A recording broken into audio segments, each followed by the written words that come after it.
Bem-vindos de volta à disciplina de Ciências do Ambiente para Engenharia. E a aula de hoje nós vamos falar sobre ecologia.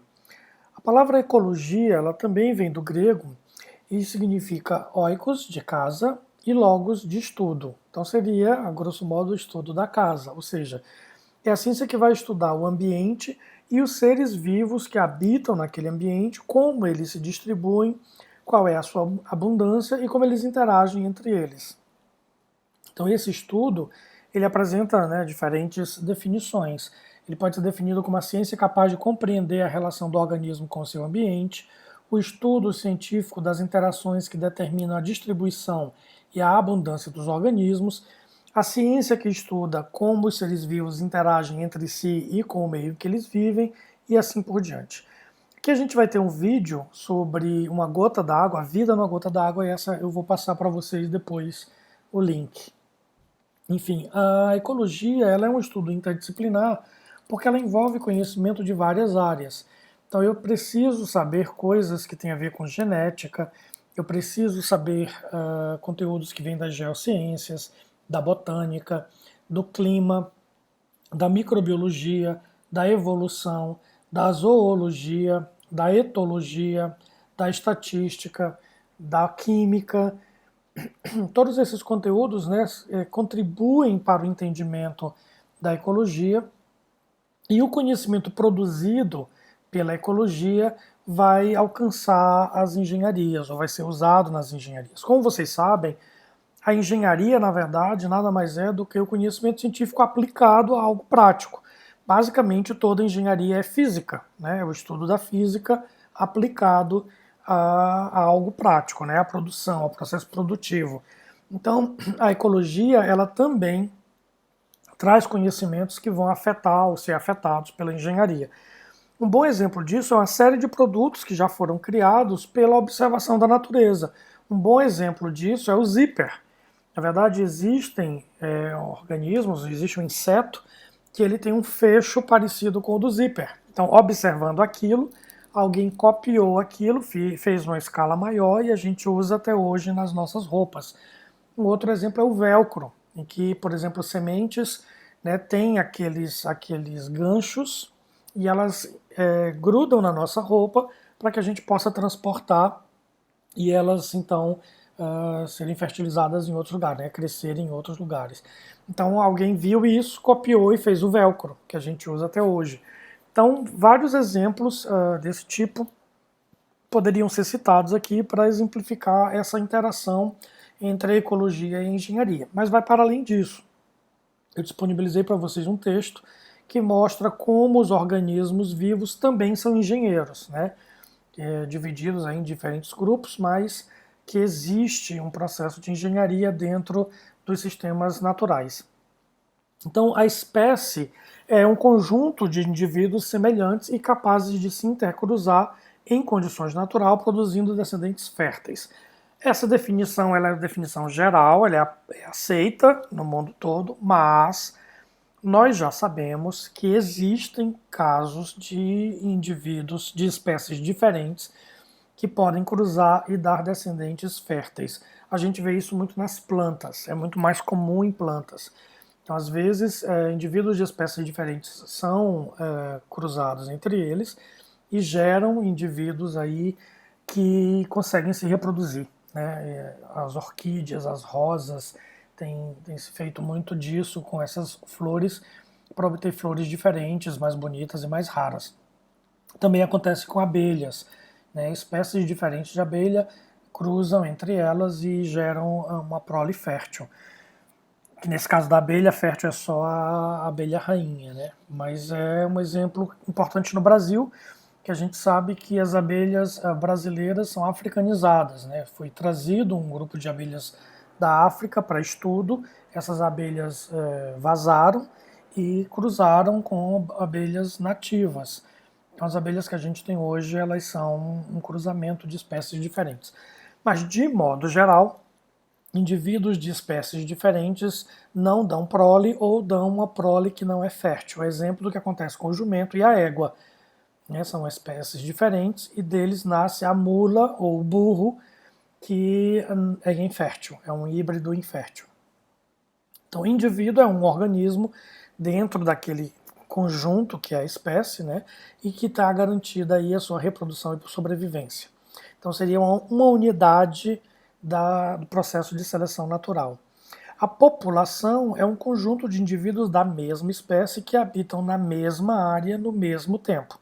Então, quando eu falo da população de São Luís, por exemplo, eu estou falando dos indivíduos que moram hoje na cidade de São Luís.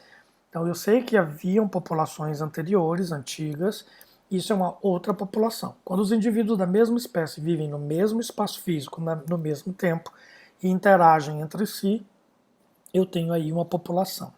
E a comunidade, ou biocenose, é um conjunto de seres vivos de diferentes espécies que coabitam na mesma região e interagem entre eles. Por exemplo, citando São Luís novamente, nós temos as pessoas, nós temos os gatos, os cachorros, os ratos, os micro-organismos, as plantas, as diferentes árvores aí, os peixes, enfim, todos esses organismos que vivem ali compõem a comunidade ou a biocenose de São Luís, né?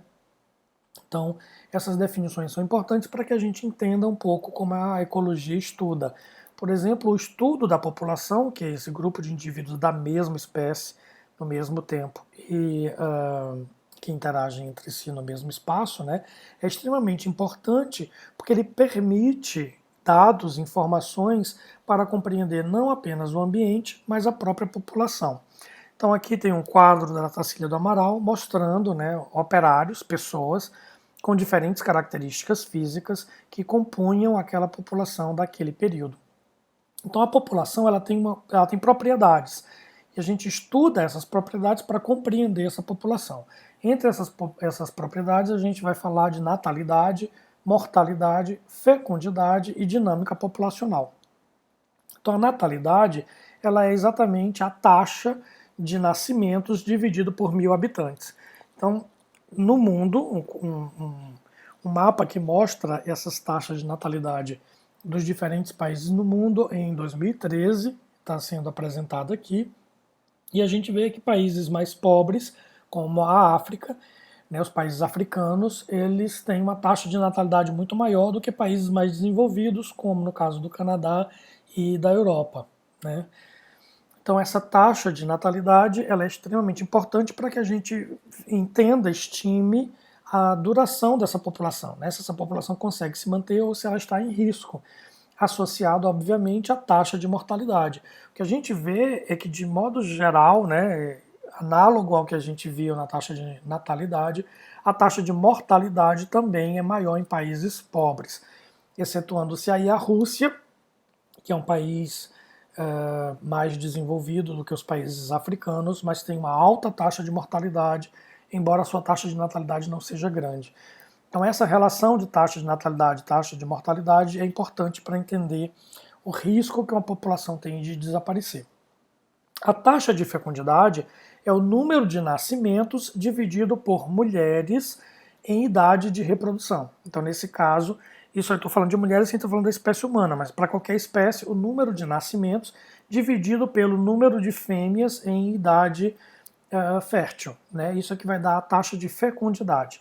Novamente, a gente vê aí a África como tendo as maiores taxas de fecundidade e também muitos países ali do Oriente Médio. Isso se dá muito influenciado também por aspectos culturais e religiosos, né? A gente sabe que o Islã ele domina esse território, a maioria desse território é marcado em verde, e um dos princípios do islamismo é ter muitos filhos, como já foi no cristianismo há tempos atrás. Então, há aí um incentivo religioso e cultural para que haja um maior número de nascimentos numa mesma família.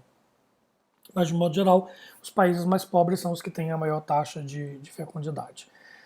E a dinâmica da população ela é muitas vezes estudada por pirâmides etárias. É claro que você pode ter vários estudos diferentes, mas as pirâmides etárias elas dão muitas informações a respeito, inclusive, do desenvolvimento dos países. A gente vê que países subdesenvolvidos têm uma pirâmide em que a base é muito mais larga e o topo vai estreitando. Isso significa o quê? Que ela tem uma alta taxa de natalidade e uma alta taxa de mortalidade. Se vocês perceberem, o número de nascimentos de homens e mulheres é praticamente igual. Só que com o passar do tempo, né, com a idade, a gente percebe que morrem muito mais homens do que mulher, principalmente entre os 20 e os 40 anos. Isso se dá principalmente por violência, participação em guerras e coisas desse tipo. Então a gente tem, nesse caso, uma população masculina muito mais exposta a comportamentos que levam à morte, né? Dirigir embriagado, isso acontece muito mais entre homens do que entre mulheres. Então, nos países subdesenvolvidos, a gente vê um grande número de nascimentos, de modo geral, igualmente distribuído entre homens e mulheres, mas um grande número de mortes, sendo mais acentuada a morte entre os homens, principalmente dos 20 aos 40 anos.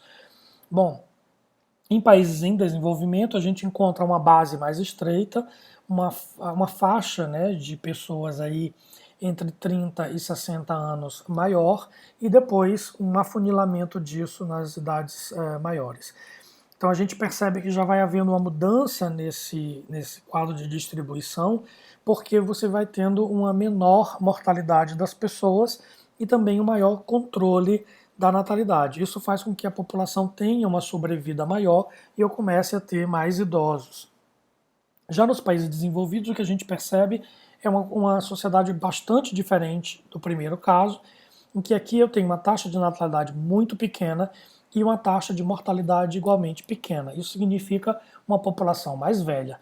Esse tipo de distribuição é que o governo usa, por exemplo, para estimar os seus planos de previdência, né? Recentemente o governo brasileiro discutiu muito essa questão da revisão da previdência e ele usa como argumentos esse tipo de quadro. É claro que a gente não pode considerar apenas isso, outras questões estão envolvidas. Por exemplo, a maior parte da população brasileira deve se aposentar com mais de 65 anos por esse projeto. Só que uma série de indivíduos que nunca contribuiu ou que contribuiu muito pouco se aposenta muito antes, como é o caso dos políticos, que se aposentam em 2 mandatos, como é o caso de filhas de militares, como é o caso desse mesmo bolo sai, por exemplo, o auxílio reclusão para pessoas que foram presas depois de contribuir 6 meses, elas têm direito a um auxílio reclusão. Tudo isso sai da Previdência. Então, claro que a Previdência é mais complexa do que simplesmente a pirâmide etária, mas o governo usou simplesmente a pirâmide etária para justificar isso. Estou falando desse exemplo para que vocês percebam como é importante a gente entender de ecologia e como ela afeta, inclusive, aspectos da vida social que a gente nem percebe. Aqui desse lado eu vou mostrar a pirâmide etária do Brasil em 1975, que foi o ano em que eu nasci. Então a gente vê claramente um perfil de país subdesenvolvido e como isso foi crescendo, né, nos últimos anos. Então a estimativa é que agora, em 2020, a gente tivesse uma pirâmide etária mais tendendo para os países desenvolvidos. É claro que com o atual cenário de pandemia, esse quadro pode ter sido bastante modificado, uma vez que a população adulta, né, principalmente idosa, está mais suscetível ao atual vírus. Mas, de modo geral, o que se esperava é que o quadro de 2020 se parecesse muito mais a um país desenvolvido do que o que nós tínhamos lá na década de 60 e 70 do século passado, né? Bom, existe o que a gente chama de fatores ecológicos, são aqueles elementos do ambiente que agem diretamente sobre os organismos vivos, pelo menos durante um pedaço do seu ciclo de desenvolvimento. Então esse fator ecológico ele pode ser biótico ou abiótico, ou seja, podem ser organismos vivos, a exemplo do novo coronavírus, é um fator ecológico biótico, é um organismo vivo, embora se discuta muito se o vírus está vivo ou não, mas enfim, é um fator biológico que afetou a população humana, por exemplo. E os fatores abióticos entram aí temperatura, pressão, altitude, uma série de fatores que afetam a distribuição da população. Por exemplo, no caso de peixes, a gente tem uma variação de temperatura aqui no mesmo rio, por exemplo. Então, onde tem uma temperatura maior nessa figura, a gente consegue perceber a maior presença de peixes. Onde vai ficando mais frio, eu vou tendo menos peixes. Desculpa, porque essa espécie prefere regiões mais quentes, então. A mesma coisa acontece com o oxigênio. A gente fez uns experimentos em laboratório e nesses experimentos a gente utilizava aquários.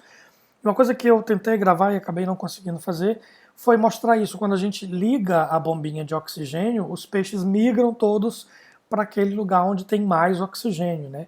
Então essa distribuição de oxigênio é extremamente importante para a distribuição daquela espécie de peixes que a gente estava estudando. Então isso são fatores abióticos que interferem na distribuição de uma determinada espécie. Bom, e essa população então ela cresce, né, como eu já falei naquelas pirâmides, de acordo com o potencial biótico que ela tenha, mas também com a resistência que esse meio vai ter a esse crescimento desregrado. Por exemplo, se eu tiver um casal de ratos, a gente sabe que os ratos eles proliferam muito rapidamente. Cada ninhada tem muitos ratos e rapidamente a fêmea está disponível para uma nova gestação. Então isso causaria um crescimento ilimitado de ratos que causaria uma praga no mundo todo. Mas o próprio meio estabelece resistência a esse crescimento. Por exemplo, com a presença de um gato, que vai devorar uma boa parte dos ratos que nasceram. Outros exemplos são mudanças sazonais. Então chega um período, por exemplo, de muita chuva, ou de muito frio, ou de muito calor, e esses organismos acabam sendo sensíveis a essas variações e não conseguindo crescer como aparece na curva potencial, e sim da forma como aparece na curva real de crescimento, ou seja, um crescimento mais lento e que chega a um ponto chamado de tamanho populacional máximo suportado pelo ambiente ou capacidade de suporte. Então imagine que se a gente tivesse 8 bilhões de castores no mundo, a gente não teria mais nenhuma árvore em pé, porque eles derrubam as árvores para fazerem represas, para construírem as suas casas e assim por diante. Então, obviamente que existem organismos que caçam esses castores, né, que devoram os castores, e existem variações climáticas que fazem com que durante um período eles se recolham dentro das suas casinhas e não tenham, né, essa proliferação descontrolada. Então, essa dinâmica de população ela é muito controlada tanto por esses fatores bióticos como pelos fatores abióticos. E aí, da mesma forma que o ambiente chega a uma homeostase, os órgãos, os organismos também chegam a homeostase, ou seja, um equilíbrio dinâmico. Nós temos condições que são variáveis, mas nós temos condições que são estáveis. E esses organismos, então, respondem a estímulos que vêm do ambiente, quer seja do ambiente interno, quer seja do ambiente externo. Então imaginem que a gente tem uma temperatura controlada, por exemplo, nosso corpo fica em torno aí de 36, 37 graus Celsius. Quando você é contaminado com a gripe, por exemplo, esse vírus da gripe começa a causar reações químicas dentro do seu corpo que tentam combater a gripe. Isso faz com que você aumente a sua temperatura num fenômeno que a gente chama de febre. Então essa febre ela é um indicativo de que a gente está batalhando, que o corpo está reagindo a um estímulo que na verdade era externo quando ele estava do lado de fora, mas que agora é interno porque você foi contaminado e esse organismo está dentro de você. E essa luta, né, esse estímulo que acontece dentro de você, causa uma variação no seu corpo, que é o aumento da sua temperatura. Outras reações também podem acontecer, outras respostas podem ser dadas a esse estímulo. E isso acaba causando alterações fisiológicas que dependem dessa plasticidade fenotípica, ou seja, de quanto nós estamos disponíveis, até geneticamente, para responder a esse ambiente. Um exemplo que eu sempre dou é o meu mesmo. Eu sou uma pessoa que tem uma boa plasticidade do ponto de vista da coloração da pele. Eu tenho uma pele bem mais clara no inverno e muito mais escura no verão. Por quê? Porque a minha genética me dotou, né, de corante, de pigmentos na minha pele, que é a melanina, e essa melanina responde a um estímulo externo que é a luz do sol. Quando tem menos luz, eu tenho menos cor. Ao momento em que eu me exponho a essa luz, eu começo a escurecer a cor da minha pele até um determinado limite. Passou disso, eu começo a queimar. Se a pessoa não tem muita melanina, ela queima imediatamente. Já uma pessoa com a pele bem mais escura, ela acaba tendo menos queimaduras, né, porque ela acaba absorvendo mais luz antes de que isso comece a realmente queimar a sua pele. Não significa que ela está segura às radiações ultravioleta, ela também precisa usar filtro solar, só que obviamente com menos intensidade do que aquela pessoa que é mais branca. Isso também se mostra em outros aspectos que inclusive passam geneticamente para a prole, porque aqueles que têm a melhor plasticidade fenotípica e que apresentam melhor equilíbrio dentro daquele ambiente acabam sendo geneticamente mais propícios, né, à sua perpetuação, à formação de prole. Então imaginem por que as pessoas brancas têm o nariz afilado e têm o cabelo liso. Porque na Europa, né, nos lugares frios, onde essas pessoas ao longo da história se desenvolveram, de onde elas são herdeiras, né, desse conteúdo genético, naqueles lugares, como fazia frio, o ar ficava muito frio, e isso é ruim para o nosso sistema respiratório. Então, as pessoas que tinham o nariz mais afilado, elas forçavam a passagem de ar pela própria mucosa do nosso sistema respiratório, e isso aquece o ar, que chega no pulmão um pouco mais aquecido e é melhor para o nosso organismo. As pessoas nesse lugar que tinham as narinas mais largas, que entrava mais ar, entrava um ar mais frio, e elas estavam mais propícias a desenvolver doenças respiratórias e não ter êxito, né, em se casar e ter filhos, porque morriam antes disso. Então, aqueles de nariz mais afilado foi os que se mantiveram, tiveram prole e passaram essa informação genética para a sua prole. E a mesma coisa acontecia com a cabeça. O nosso cérebro ele tem uma temperatura ideal para funcionar. Se ele esquenta demais ou se ele esfria demais, ele não funciona tão bem. Então a gente precisa manter a temperatura do cérebro relativamente estável. Por conta disso, nos países frios, o cabelo liso cai sobre o casco, né, sobre o crânio, e mantém o cabelo aquecido como uma proteção. Por isso os cabelos são lisos. Se a gente pensar nos africanos, eles precisavam, além de ter uma pele mais escura, eles também precisavam ter as narinas mais largas. E isso se alargou tanto que até os olhos são mais distantes, existe uma maior distância entre as pupilas das pessoas negras. Isso se dava porque todo esse canal ficando mais largo, entra mais ar, e esse ar refrigera, né, o crânio e também mantém o corpo todo mais refrigerado, porque ele chega no sistema então respiratório mais frio. Por outro lado, no caso do pelo, né, da cabeça, você tem o cabelo ficando enrolado para que ele se distancie do couro cabeludo, do crânio, e tenha a possível passagem de ar por esse ambiente. Isso mantém também o cérebro refrigerado e permite, então, o funcionamento adequado do cérebro. Obviamente que esses organismos têm maior chance de sobrevida e de procriação, deixando essa resposta fenotípica aí dentro do seu código genético passar adiante e manter a sua prole. Então esses estímulos, eles acontecem e a gente tem uma plasticidade a isso. Que significa, por exemplo, uma pessoa negra, se ela nunca mais pegar sol nenhum, ela vai ficar branca, porque a melanina vai deixar de responder, né, já que esse estímulo não existe. Existem diferentes relações entre os organismos, algumas intraespecíficas e outras interespecíficas, e nós vamos falar melhor sobre isso na próxima aula.